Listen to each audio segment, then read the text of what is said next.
co-founder of Until. Community is a bit of a buzzword at the moment. It is really important, and I think it's important for two key reasons. I really struggled throughout school. So I was heavily dyslexic. I was also dyspraxic. I've had a bit of an interesting journey through health and wellness.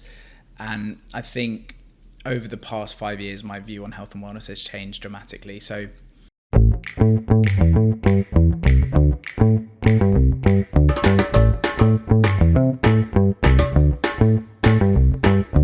Hey guys, and welcome back to Catch Ups in My Kitchen, the podcast about all things food, health and wellness with me, Georgia Simmons, host of the podcast. In my kitchen this week, I am joined by Dan Chappell, one of the co-founders of Until, a community for those within the health and wellness industry.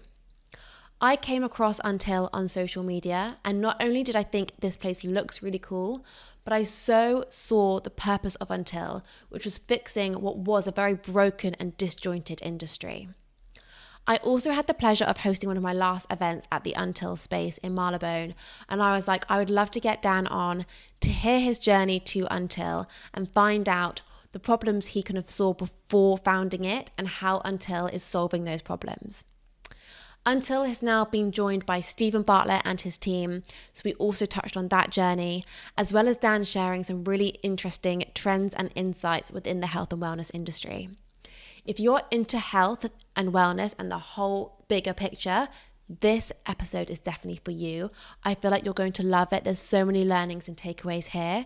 So please, as always, one thing I ask of you is please remember to like, share, and subscribe. It makes such a difference to the podcast and the growth of us. And the more people like and share, the better the guests will be. So honestly, please keep supporting as it really does mean the world. As always, I hope you enjoy the episode and have a lovely, lovely rest of your day.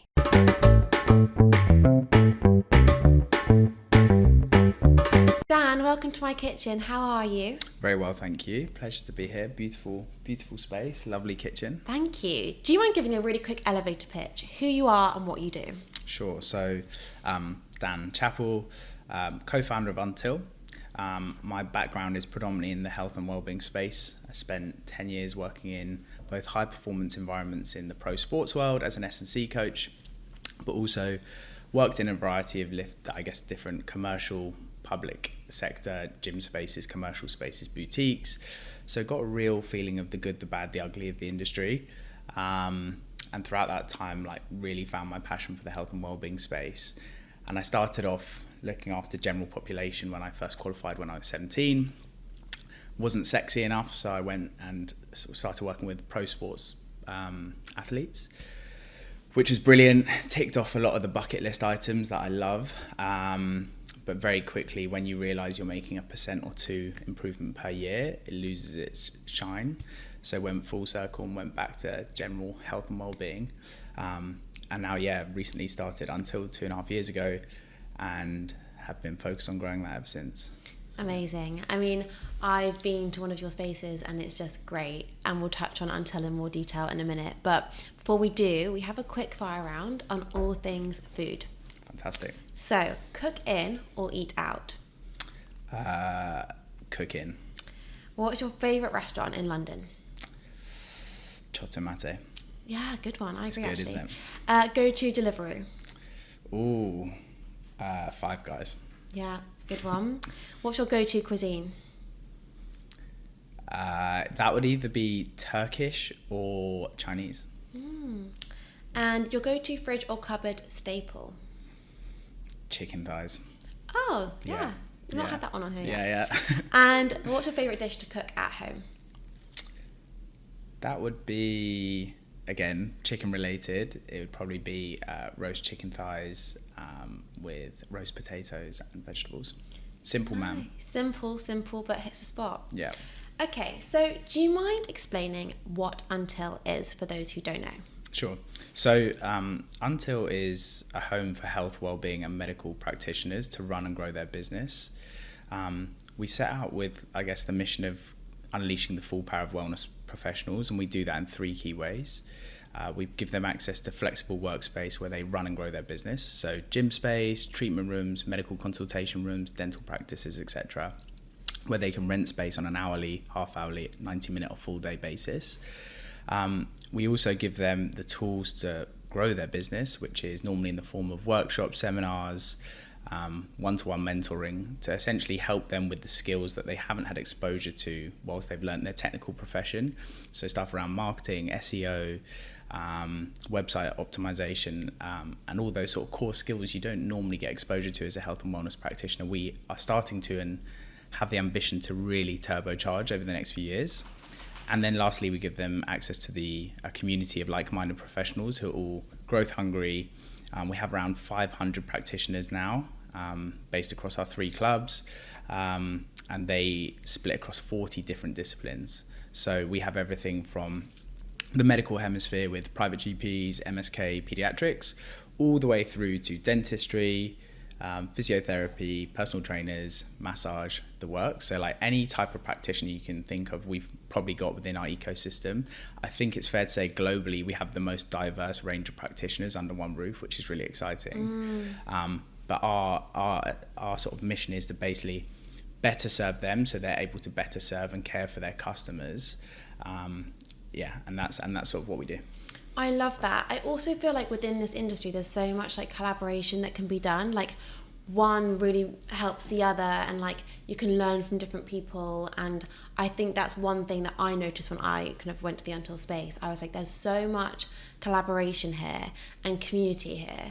So why is community so important, do you think, in this industry or in general? Because I feel like community is like a massive one for you guys. Yeah, community is a bit of a buzzword at the moment. It is really important, and I think it's important for 2 key reasons that I think about. The first is being a freelance or solo entrepreneur can be extremely lonely, and in a post-pandemic world where we were all isolated for so long, I think it's made it really clear how important human connection is for us. And you've seen that in the boom of all these sort of social wellness clubs. You've seen it with social sort of spaces like what's the darts place called that they've now got, and all the like golfing places. They're basically creating activity around socializing. So it's basically highlighted how important that is for us. And I think when you're a freelance health and wellness practitioner, or whether you're just a solo business person, it can get really lonely. So I think having a like-minded group of people where you can bounce ideas off, share sort of struggles and highs with them, but also you're in the same phase of growth as them, it's really important. And I think that's one of the core reasons we focus so heavily on it at Until. The second is we think about our community as basically a multidisciplinary network, and in order to better service their customers, they need different practitioners in different fields to be able to refer to. So having a community of like-minded, really high-quality practitioners is essential for us, because they need to be able to refer to other people in the network, knowing how good quality they are. So that's sort of Until related. But I think, generally speaking, we are social beings. We need and require human interaction. And I think it's pretty clear as you start to look at how humans evolve as they get older, your friendship circle starts to get smaller and smaller and smaller, and loneliness goes up. So we know how important it is. And it's just a shame it seems to get smaller as we get more introverted as we get older. Yeah, so true. I think I never really noticed how important like socializing and community was until I started my own thing. And I think I was like lonely, like I'm not lonely, like I'm fine. I kind of grew up at boarding school, like constantly around people. And then when I suddenly started my own thing, I was like, oh my God, like isolation is really, really, really lonely and scary. And like you don't perform at your best. Like we need to be around people to kind of be better and learn. So I think, yeah, that's so important. And I think that's so true with what you mentioned about every kind of practitioner has their skill set, but like they then can refer to other people within the space. So you're kind of like a big company, but everyone has their individual like kind of business, which I think is really cool. Yeah.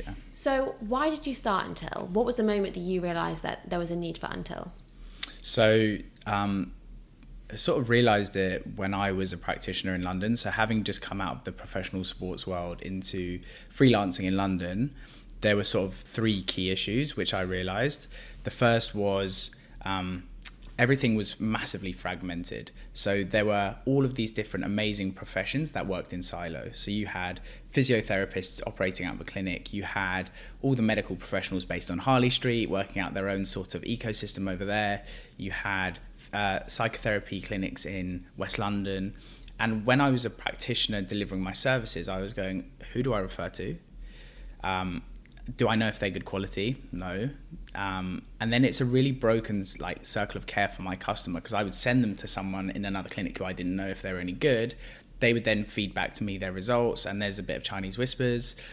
So it felt like a really broken service, unlike a multidisciplinary approach in the world, like professional sports world or the NHS, etc. And MDT is like critical to creating that really close circle of care. The second reason we started it was all of the operating models in the health and wellbeing sector are fundamentally broken. So they always provide the value to the operator or space. So the money always goes, the larger proportion historically always went to the space. So even though I'm the one providing value to my client or customer, I'm giving a large portion of that to this space just for using their services. And until recently, in the past couple of years, that was always the case. Now there are more models where it gets a little bit easier to do that, and the favouring is more in terms of the practitioner. But historically, it was always giving majority of it to the space. And you saw that in a variety of different operating systems. You saw either commission structures where you're giving 50 to 60 to 70% of your earnings to the space for using it. Or they're just charging a really high hourly fee or a really high monthly fee, meaning that if you go away on holiday or your clients go away on holiday, you're left up shit's creek with loads of overhead. So there were a few different reasons that we hated all those operating models, and we wanted to create one with more flexibility, where practitioners were only paying for space when they were earning money, and they were getting the proper share so that they were able to create a career with longevity without having to smash themselves on the gym floor or the physiotherapy clinic to burn themselves out in order to achieve any decent revenue. And then the last thing was just that loneliness piece that we just touched on. It was extremely lonely as a freelancer. There was no community. There was no sort of network for me to bounce ideas off. There were existing models in other industries like Soho House for creatives. There was one called Cube, which again is for more creatives, but there was nothing for health and wellness practitioners. So I would just go, I'd deliver my services as a freelancer, have that time with my customers, and then as soon as that session finished, I'd be back into myself, and then it would just be going home. Mm-hmm. So it's quite a lonely world. So that was the ambition and reason we initially started it, was out of frustration with how health and wellness practitioners were treated when they were the ones giving and changing people's lives, but being treated so poorly themselves. That makes so much sense. And like the whole renting the space thing is something that as a customer you don't actually think about. You don't really see that. And also I feel like as a customer, where you go, the location of where you're going to get whether it's a massage or whatever, the location, the setting is really, really important. But if you're going to someone's house, or if you're going to a small room somewhere, it doesn't really create the brand that person may want to kind of represent. So I guess, yeah, it answers and solves a lot of those kind of problems.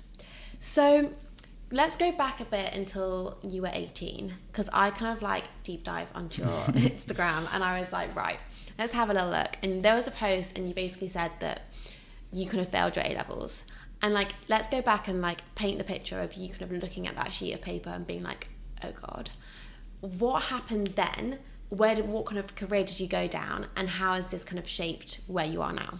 Yeah, so it's actually quite an interesting story. So I really struggled throughout school. So I was heavily dyslexic. I was also dyspraxic. I really struggled throughout school. Didn't feel like the traditional schooling system worked for me at all. I hated the traditional ways of teaching where it's just copy, repeat, write down, study books. That didn't work with me. I'm quite a kinesthetic learner.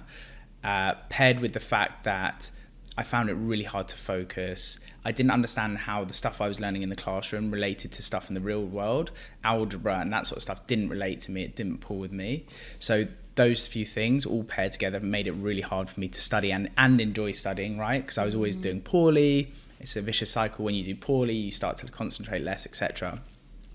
So leading up to that, sort of, it wasn't a shock when I saw my results. I knew I hadn't put in the work. I knew I hadn't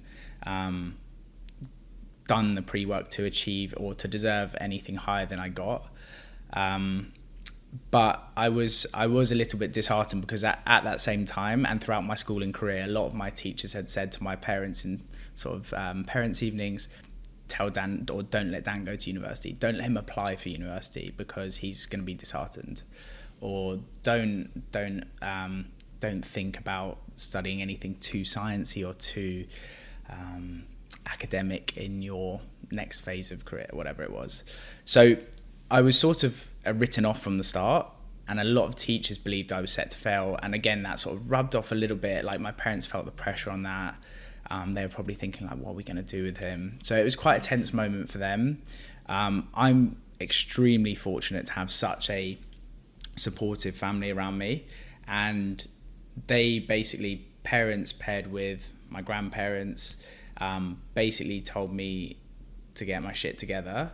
And they asked me, what do you actually enjoy doing? Not what you're good at, what do you enjoy doing? And that was always related to sports for me, because that had always been such an important part of my life. So we looked at sports and all the potential career pathways I could go down with that. And I was already starting to do some training myself whilst playing rugby alongside all my studies. And I decided I'd love to have a stab at something related to training, something related to health, because that's where I did have some level of interest. And essentially, whilst I didn't start with a sort of that being my purpose or my passion, I started experimenting it. I started to study a little bit more and realised that it is quite an exciting space. So I went and begged the local university next to me, is St Mary's in Twickenham. I begged them to let me onto the foundation course. I didn't even have the grades for foundation, let alone a regular degree. And I only got in through clearing because they had spare spaces. So as soon as I got onto that, I started getting into it, really enjoyed that phase of learning. And what I found is, because I enjoyed it so much, I excelled massively. So I smashed through the foundation and went straight onto the second year of a BSc in health, exercise and physical activity, or sports science equivalent. Did really well in that, and then decided, hey, I want to go and study more. So I went and did a master's in strength and conditioning so I could work with pro athletes alongside all the stuff I was doing outside.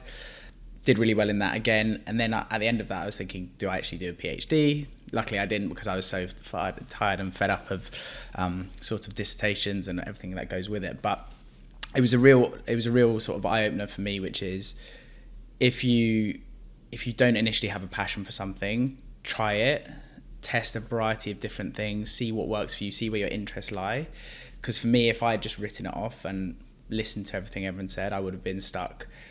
I don't even know what I'd be doing today. But that really opened a lot of doors and opportunities for me. Completely. I can relate to that so much. Like, when I was at school, I also had no idea like where algebra came into life, and like I would be learning about history, and like I have a lot of respect for people who like history, but I was literally like, these people aren't currently on the planet, so I don't understand why I'm learning about them. Like, I just didn't understand it. And I also had teachers being like, oh, she's going to fail this. And like, she's just not one for academic. And I used to be like, but for me, it used to kind of like light something up inside. Like, I'm going to prove you all wrong. Like, this is not the case. And like, my brother is like super naturally quite smart, very switched on. And I was always kind of quite competitive, and I was like, no, this is not. I'm still going to beat you. I'm still going to win. I'm still going to be better at you in everything. Yeah. That was always like my drive. And I completely agree with you that it takes you to find what you love to do to then be able to like put your time into it. And ultimately, like, you've got to be able to put the time in, and you're not going to do that unless you love what you do. So that makes a lot of sense. So then after you did all the kind of like education, you then kind of went into health and wellness practitioning. Did you find your niche in that, or... Yeah, so I actually qualified as a personal trainer when I was 18, and I started working in sort of commercial gym spaces. I started off my career at Nuffield Health, which was a great sort of exposure to a variety of different conditions and types of customer. It was a great way to cut my teeth. But as I said, I sort of didn't find that space sexy enough. So as I was studying my undergraduate degree, I decided I wanted to work with the pro athletes, that I'd realised I couldn't be a pro athlete myself. As much as I would have loved to be a pro rugby player, I just wasn't never going to make it. So I decided I'd love to work with pro rugby players as a coach, as an S&C coach, performing them for physical activity or performance. So when I studied the S&C degree, that basically took me straight into the world of pro sports. That prepares you to work with athletes. So straight from there, because I studied that in Cardiff, my master's, I then spent some time at Bristol Bears. I then went to work in Bath Rugby Club before coming back across to London because I'd had enough of the West Country of England. And I spent time working in multi-sports. So I worked with combat athletes, horse riders, water polo, anything you can imagine. I worked within those sports, and sort of got a variety of different experiences before going and taking over as head of performance for Ealing Rugby Academy and starting to work with some combat athletes on a one-to-one basis in central London. And it was at that point when I realised, as I said earlier, that I was only making like 1 or 2% difference a year. Because they're so finely tuned, it was that small tweaks. It's really exciting and sexy because they're going to these big events and there's hype and all that sort of stuff. And alongside that, I could see my family starting to age. I could see like family members starting to get older, and I was thinking, why am I spending all this time making someone that much better when I could help these people get significantly better? So I made the transition out of that back into the freelance sector and started working in a gym in central London, where I was looking after people, like predominantly like, I guess, business people, but also from a variety of different walks of life, where I was making massive impact to their daily lifestyle, health levels, etc. So yeah, I did make the difference there. Okay, I guess it's more rewarding, isn't it? Like, it is really exciting to like watch these like the 1% do really well and like be part of their journey. But I guess ultimately the reward comes from creating like a bigger percentage of difference. Yeah. So what were your 20s like? Obviously this is kind of like, I'm guessing around your kind of 20s. I often talk to people about their 20s because it's quite like a up and down time. Like you're like, I need to be young and have fun. Oh, I need to also prepare myself for the future. Like where am I going? Where's my path? So like, can you reflect on like your 20s? What were they like? And also, am I right in saying that you started a few different businesses before Until? Can you also like touch on that? Yeah, for sure. So my 20s were a tumultuous time. So I was still figuring out what I wanted to do, which I think is really normal. I think people stress a lot about needing to know what they need to be doing at a very early age, because it's sort of pushed into you at school. Like, you need to decide what you should be doing for university when you're at school, and you're like, I still don't even know what I like. Yeah. So that those years between 20 and 30 for me were a time when I really let my curiosity wander. So I tried and tested lots of different things, varieties of different businesses, varieties of different spaces, locations, etc., to really get a feel for what I enjoy. As I said earlier, I was extremely fortunate to have a really supportive family where I didn't have the financial pressure to have to pick jobs where I was picking money over what I enjoyed, and that was massive. I'm extremely fortunate to be in that position. So I tried and experimented lots of different things, and I did set up a few sort of different businesses along the way. And I think I've always had a sort of entrepreneurial spirit from a very young age. I started a sweet business in school, but as I sort of came into my 20s, I set up a variety of different businesses. The first was one called Raw Life. Firstly, just a caveat with all these businesses, I learned how not to run a business instead of how to run a business. Same, I've done that. Yeah, got it out of the way early, luckily. Yeah. And the first one was essentially called Raw Life, where I basically aggregated a couple of friends who are personal trainers and nutritionists and physiotherapy to better service customers in the Richmond borough. Cool. Small version of Until, maybe. Yeah. Who knows? And then I then also really randomly went into like a watch business, which was a really weird phase of my life. That was definitely the experimentation phase, where I would sort of buy luxury watches and resell. But it's quite a weird market. It's a bit grey, and I ended up having a bit of a run-in with a few sort of like mobsters. So I was like, scrap this, I'm out. So I left that as an industry. And the last one I set up just before Until was one called VTMN, Vitamin in short, and that was a supplement business. I launched that just before COVID, unknowingly. Great. And had a really great team, had a really great product. I brought in the formulation team from Vitabiotics. I had a friend who I'd grown up with in Richmond College who studied nutrition to a really high level called Christian, and we had a great sort of starting team. Got some investment in, created a brilliant product, which we were super stoked about. The branding was on point. Everything was looking like it was going to be a real success. And then we went into lockdown and very quickly found ourselves struggling for cash. And yeah, unfortunately, COVID was the death of us. But all things come with a silver lining, and that essentially enabled me to pull back and really get laser focused on how we were going to be setting Until up, because alongside that I was sort of starting to have the initial conversations with a bunch of different sort of practitioners around the start of Until, like getting a bit of insight. So that allowed me to really pull back and get focused. Amazing. I think it is so much a trial and error in life. I think it's so important to work out what you don't want to do as much as it is to work out what you do want to do. Like, I remember I was obsessed with work experience when I was young. Like holidays, I was like, right, what am I going to try next? And I tried all sorts of like random businesses. I think I worked on for a TV company, I worked for an advertising company, I worked for a merchandising company, like tried it all, hated all of them. But it is so interesting. And then like doing Greedy Vegan, like learned how not to run a business, and that's so important to then like all of those things. You've got so many learnings to then what you put into Until. So I think it is really interesting to find the whole journey. And the first business you started is actually probably a mini version of Until, which is quite crazy. Yeah. So there's a few of you in Until, isn't there? There's a few co-founders. How did you all kind of come together? And when you had the initial idea, it's obviously quite a big idea. How did you actually go into putting something like that into practice? So the business actually started off with myself and Vish. So Vish was my client at the time. So I was training him in central London. He came from a healthcare background and a consultancy background, so was great at coming up with ideas. He also had worked in a variety of different startups and worked for a business consultancy at the time. So sort of his skill set paired with my lived experience in the industry, we started to get talking about what it could look like, how we could change it, how we could solve those existing issues. And then we pulled in two more. So Alex, who's our CXO now today, came from an innovation background, spent a lot of time at What If, Nike, but had always been involved in the sort of sports side of innovation. A great creative mind. And Jay, who looks after our finance, also came from startup world. So there was a variety of us to get started, and I think we started off with a smaller vision which we knew would grow, but we wanted to be laser focused on how we could better service them. So we started off with the business model itself.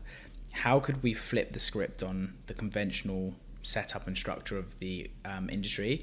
And when we came up with the flexible model of the hourly fee instead of the commission structure or everything, we tested it with a variety of different investors, and we were told, do not do it, it's not going to work, it's going to fail.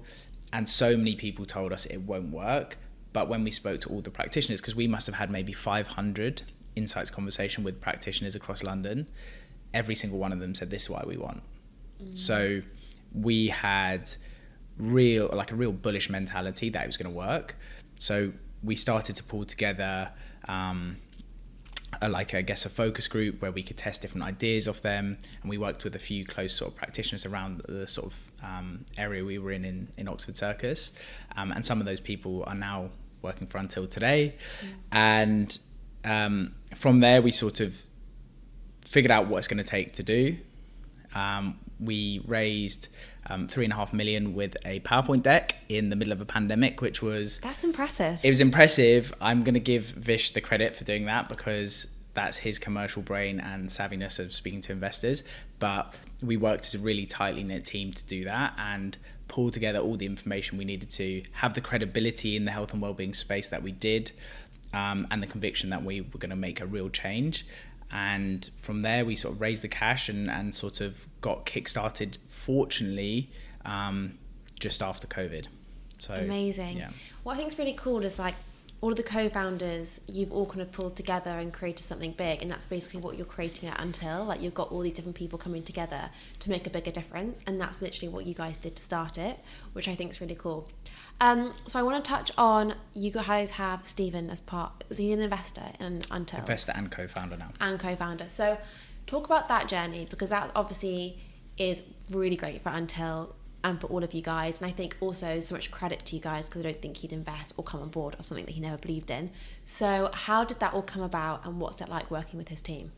So it came about in a few different ways. So we had a few sort of mutual connections with Stephen. So one of my good friends, Chrissy Chella, is also friends with Stephen. I think he had seen her posting about Until on her stories when she was training in our space. Also, our chairman of our business, Mark Knorr, was Stephen's mentor back at Social Chain. So there were a few sorts of connections already. We identified him as someone we'd really like to be involved in the business, given the sort of two key things he's really passionate about, which is health and well-being, as you can see in his podcast, and the second thing about entrepreneurship, which is essentially what we have, health and well-being entrepreneurs. Yeah. So it felt like the perfect mix. And it was actually, we decided to really go for it when there was an industry event called PerformX.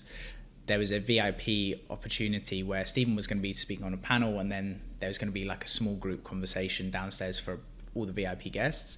So what we did is we bought all of the VIP tickets to the event and sent our whole team down there. So when we actually went down after the event, he was sort of asking questions, and then very quickly realised he was surrounded by all Until people, because he asked a question. He was like, how many people here are actually Until? And everyone put their hands up, and he was like, oh, right. So basically we cordoned him off in the room and started the conversation. And I think it was from that point onwards where he really got a better understanding of what we did. Before that, because it's a new model, I think a lot of people get confused by it, but that was the moment where he started to really get interested and get an idea for where the model can go. And then, it was an ongoing process from there. We took some investment from him. He now plays an active role. His team are brilliant. So they're really hands-on. They're great at what they do, hugely passionate about supporting him and us with our sort of journey. And they play quite an active role in sort of day-to-day sort of driving the business forward. So it is great, and they're all brilliant. Amazing. No, really great person to have on board. And you're right, it does, like, everything that he now kind of represents is what you guys do. So it seems like a really organic fit, which is great. So what does health and wellness mean to you? Obviously, you've been in this world for a long time now. Your journey with it's probably changed. And I think the best thing about loving health and wellness is being open to newness and change and growing with it. But what does it mean to you at the moment? So I've had a bit of an interesting journey through health and wellness. And I think over the past 5 years, my view on health and wellness has changed dramatically. So having come from a scientific background, I had a really fixed idea of what wellness meant, and a lot of that relied around fitness. So I thought it was to be strong and be fit and look good, and that's quite a closed-minded view of it. And I think I was very skeptical around anything that wasn't backed by science. And I used to think a lot of other professions were quite woo-woo, and I used to be really close-minded and naive around it. And I think having worked with so many different practitioners throughout my time with Until and meeting all these brilliant practitioners and seeing the effect they have on their client, I've become way more open-minded to new types of practice, but also over the years through my own journey, I've become more aware of all the different segments of health and well-being and how important they are, whether it's mental well-being, whether it's sleep, nutrition, aesthetics, or are you training for longevity? So you're looking at diagnostics of bloods, epigenetics, all that sort of stuff. And it's been a real eye-opener for me, and I've sort of gone on my own sort of health journey to hit rock bottom, focusing very little time on my own health and well-being, to then realise how important it is. So for me, it's a variety of things. I think it's sort of split across two key areas for me, which is mental well-being and physical well-being. There are obviously other areas of well-being around emotional well-being, social well-being, etc. I think those two are core for me when it comes to my day-to-day. So I always try to focus on how can I keep my body in best shape possible, and prepare myself for a long and healthy lifestyle. And that will be both training related, but also looking at bloods, panels, all that sort of stuff. But also, how can I stay mentally sharp and fit? Running a startup is stressful, and it does come with a roller coaster of emotions, and it's being able to balance that, being able to manage that long term, and deal with different stresses that come up. But I'm also massively aware of all the other segments of well-being that sit outside of that. So like social well-being's massive, and as most health and sort of not health and wellness practitioners, but most founders will realize, is when they first start a business, their social well-being drops. Yeah. You end up not seeing friends, not seeing family. You're focusing so hard on getting a business up and running that you often neglect some of the things that are massively critical to you. So I think it's being aware of all of that and being open-minded to how each of those different segments can really turbocharge your performance in day-to-day life. But I think I've become generally much more open-minded, and I'm now really open to a variety of different health and wellbeing practices. That's so good. I think it is like such a holistic game. There are so many different pillars to health, and I think it definitely does start off very one-dimensional. When you do start your whole kind of health and wellness journey, you probably start it for let's be honest, an aesthetic reason. It's probably the first reason you start, and then the more you look, the more you see, and you get interested in other areas. And I think also, if you're working in health and wellness, you also have to be healthy and well in yourself to then be able to reflect that to other people. But what about like diet? How's diet kind of come into all of that, and nutrition? Has your diet changed over time? What is your diet like? Touch on that. Yeah, so I think diet's quite an interesting one for me, because it's one of the ones that I neglected massively. Mm-hmm. So as most people are aware, when you're sort of stressed and time poor, you will often opt for things that are quick, easy, and sometimes you'll be craving foods that probably aren't best for you. So quick and easy fixes, hence the Five Guys delivery option. So over COVID, I put on a significant sum weight. I put on maybe 20 kilos over COVID, which is pretty substantial. And that was through just poor nutrition and lack of exercise. I think now I'm much more clear around what I should be eating and why I'm eating things. So I have less of an aesthetic focus now, and I think more about longevity and health span. Mm-hmm. So it's much more conscious eating. I'm making sure I'm eating a blended mix of all of the nourishful food that I should be in order to perform well, but also like, how can I turbocharge myself mentally or provide fuel for myself so that I'm able to do what I need to do on a daily basis really well. And I think that's changed dramatically over the past 3 years. I also now use meal prep services, because I know that if I rely on my own time and resources to actually get that up and running, I will revert back to getting stuff on the go, which often means rubbish foods. So now I use meal prep services Monday to Friday, and then I cook with my girlfriend on Friday, Saturday, Sunday. Okay, nice. Do you have any tips for anyone listening who's like, God, I need help on, like, because you're very, very busy. You're like constantly on the go. You've got so much going on. But any advice, any tips for anyone who's like, how do I don't know, fit it all in? How do I eat better? How do I get everything that I need to feel healthy and well in my life? Yeah, I think it comes down to planning and organisation, which are two things I've typically not been great at historically. I've got a lot better recently because I've been forced to. So every week I plan ahead. I book it in like I would business meetings. I'll book in my training. I'll prep time so that I can focus on setting myself up for success. So like I said, for the majority of the week, it's meal preparation. And for some people, they might have to do that. Some people use fuel. Some people use other products. For me, I like to eat food rather than drink it.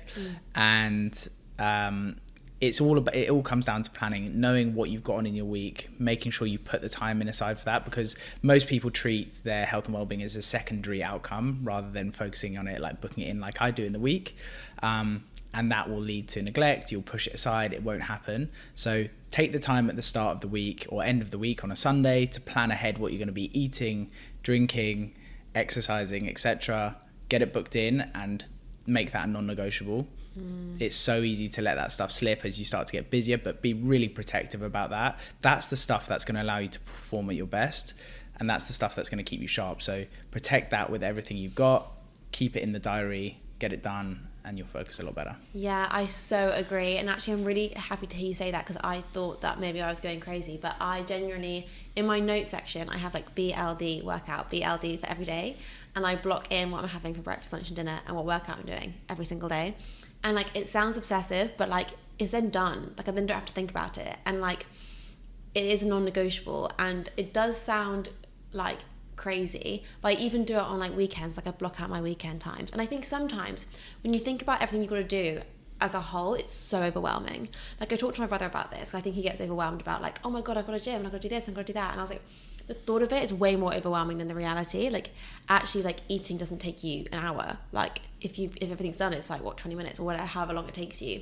Yeah. So I think time blocking and preparing and planning, even that process, the more you do it, the quicker you'll get at it. And it makes to be like a lot more productive. 100%. So what has Until taught you so far? A lot.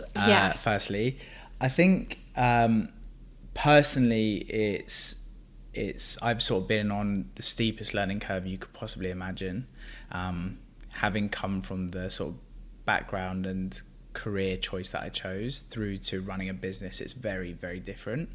So my skills and knowledge that I've had to shift materially, and I forced myself to do a short course MBA at LSE whilst I was getting Until started, because I was like, shit, I really need to upskill in order to not be a bottleneck for this business. So I've learned so much around the running of a business, which I never would have had exposure to in this sort of scale. But also I've learned so much about our brilliant community of professionals and the way in which the industry's going. I'm in such a fortunate position right now where I have access to so much knowledge across a variety of different sort of plethoras of professions, where I have all of this rich information given to me on a daily basis. And now we're starting to see sort of where the industry's going. We're starting to see trends before they actually happen or are announced, which is really great. And I have learnt I can't even, like, it's so broad what I've learned. I can't cherry pick anything in particular, but it's just been the steepest learning curve for me, where I'm constantly finding things that I have to now upskill in, whether it's managing team, whether it's dealing with external stakeholders, whatever it is. It's just been an absolute roller coaster.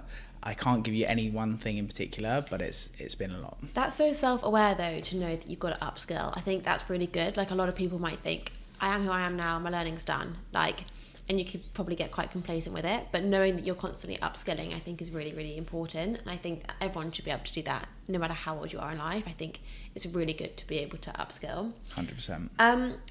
Trends and where the industry is going, are you able to tell us where you think it's going and what trends you're seeing emerge? Yeah, 100%. So we're seeing a real shift from the focus on aesthetics, performance, and fitness towards more of a rounded focus on sort of health, longevity, well-being, which is a really great thing to see, because people, whilst they still are caring around the way they look and their sort of health metrics, but they're now starting to think about how's the work they're doing now going to influence the way they live in the next 20 to 30 years, which is really great. So that's one of the big shifts we're seeing. Secondly, we're seeing a shift in sort of the way people are delivering health and wellness. So traditionally it would have been purely face-to-face. Then you had this big Bali boom, which was everyone going out to Bali, running an online model, even though they hadn't cut their teeth on the gym floor, realizing it's extremely lonely, and then coming back. And I think what we're starting to see emerge now is a hybrid model of delivering health and wellbeing practices. So you're seeing physios, personal trainers, and so on now deliver their services both digitally and physically. And I think that's going to be the future. Those people who stick to one or the other are going to be held back or restrained. And I think those who are going to find a way to really cleverly deliver a hybrid model are going to absolutely cruise in the future. Another is hyper-personalization. So people crave personalized approaches more than ever. Now, sophistication of information and diagnostic tools have become so switched on, whether it's wearables, blood tests, etc. People want a curated product that's fit for them. And now there are products in the market which do exactly that. So people want personalized training programs. They want personalized supplementation plans. Like I use Bionic, which is personalized supplements based on your blood tests. Everyone has that want and desire to have a personalized approach to them, and understand more about how their body works. So I think we're seeing that real shift in a personalized approach, and there's going to be a big sort of pivot towards that going forwards. Obviously, the integration of AI is becoming a big sort of pendulum swing, and those who fight it are probably going to be left behind. It's just understanding where it fits within your particular ecosystem of suite of services or business plan or model, whatever it is. And you and I spoke about this a little bit earlier. It's a little bit scary and daunting at the start, and there's no point of throwing it in if you don't know how it's actually going to help your business. But I think finding ways to help, or finding ways to integrate it into your business or understand it better is the first step.